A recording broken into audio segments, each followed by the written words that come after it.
અને આ બધા વચ્ચે હવામાન નિષ્ણાંત થમાલાલ પટેલ દ્વારા એક મોટી આગાહી વ્યક્ત કરાઈ છે। 22 નવેમ્બરથી રાજ્યમાં વાદળછાયું વાતાવરણ રહી શકે છે। 25 થી 28 નવેમ્બરે બંગાળના ઉપસાગરમાં ચક્રવાત બનશે। ગુજરાતમાં ઠંડીમાં આંશિક ઘટાડો થશે। વાવાઝોડાની અસરને કારણે વાદળછાયું વાતાવરણ રહે તેવી શક્યતા। કેટલાક વિસ્તારોમાં કમોસમી વરસાદ પણ ફરી એકવાર દસ્તક દઈ શકે છે। પૂર્વ ગુજરાતમાં કમોસમી વરસાદની પણ અસર વર્તાશે।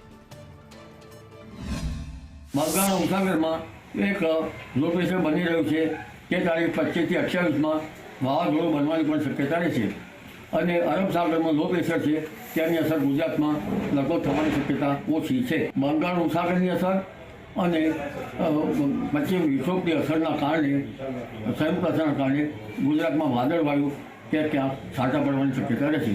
ખાસ કરીને દક્ષિણ ગુજરાતના ભાગોમાં સુરત નવસારી ભરૂચના ભાગમાં છાંટા પડી શકે। દક્ષિણ સૌરાષ્ટ્રના ભાગોમાં અમરેલીના ભાગોમાં પણ ક્યાંક છાંટા પડી શકે। પરંતુ સિસ્ટમ મજબૂત હશે તો વરસાદ પણ